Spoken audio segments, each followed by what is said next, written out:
All right, so we've looked at right triangles and the special right triangles and angles of depression and elevation, but right triangles hardly exist in the problems that we solve. And so what we're really looking for is rules that we can use for when we don't have right triangles. So sine law says that the ratio of side A to the sine of angle A is equal to the ratio of side B to the sine of angle B, and is also equal to the ratio of side C to sine of angle C. Notice we use lowercase letters for sides and uppercase for angles.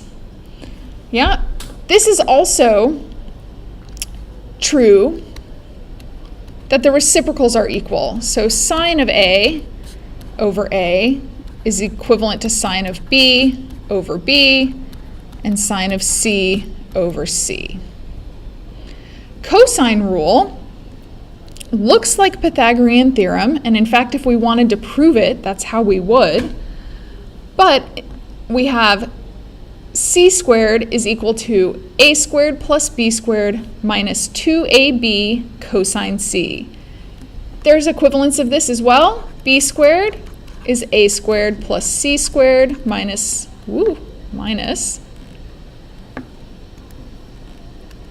2AC cos B. So it's always the angle matches the side opposite. A squared is B squared plus C squared minus 2BC cos A. So we can change these all around because now we don't have a hypotenuse. Yeah, we don't have a right triangle, so there is no hypotenuse. So all three of these end up being true. We use the law of cosines when we know all three sides. Notice law of cosines, in one equation we have four variables. So we have three sides and one angle.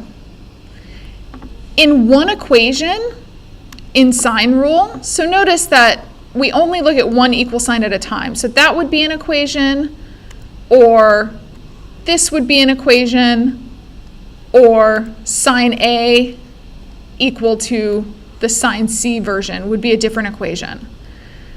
So again, we have four different variables in one equation, but those four different variables only cover two different letters. Here, we've got four different variables.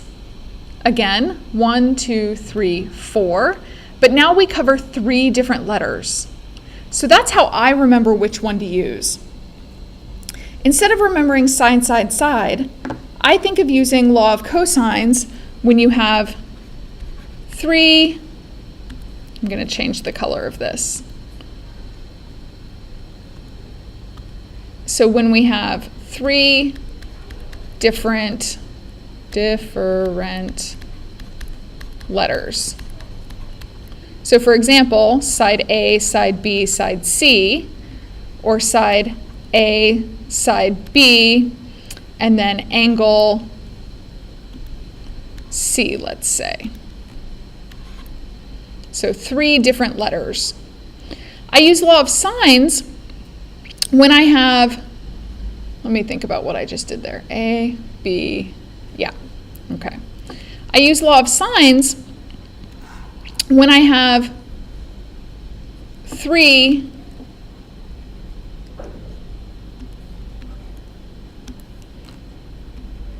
variables with two letters.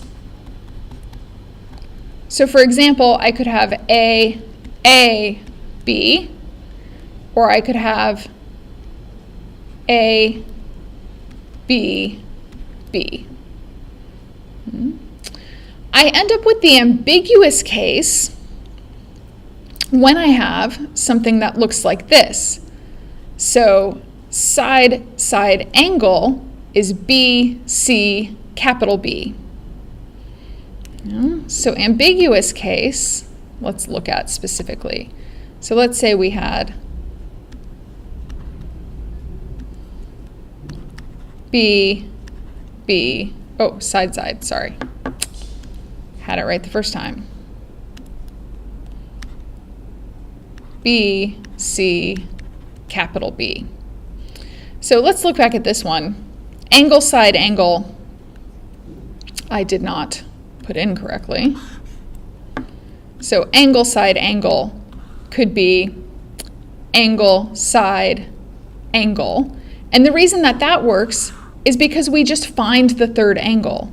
So if you knew A, B, C, well, that means that actually you can figure out B. So we would do here, we find B by doing 180 minus A minus C. So let's look at the ambiguous case, which only occurs with law of sines. With cosine, we would never have ambiguous case because cosine rule, we would get a positive or a negative. So if we have side-side angle, so two sides in a row and then the opposite angle. So for example, BAB. Well, in this case, we know that this length, this angle is fixed. We know that this length is fixed and this length is fixed. So let's look at that. So we have angle B is fixed and side A is fixed. That's angle B is fixed. We know this length is also fixed, but we don't know how long or what size angle this is. So my B could be really short and not fit. It could swing in, it could swing out. So if B is long enough to fit, let's draw this one. So it doesn't exist because B is not ever going to fit coming down. But it could be that B could come down and fit this way, or that B could come down and fit this way. Remember, we don't know how long side C is here, and we don't know what size angle A is. So this is possibility 2. Possibility 1 is where it can only come straight down and make one triangle. So that would make one right triangle in that case. We always need to be careful to think about whether there could be 3 triangles. Sorry, not 3 triangles, 2 different triangles, and we need to find those 2 solutions. The first time you use sine rule, when you do sine inverse on your calculator, it's always going to give you the acute angle. So if this is theta, then my opposite side over here is going to be 180 minus theta to find that angle. So we'll look at some examples of that in class.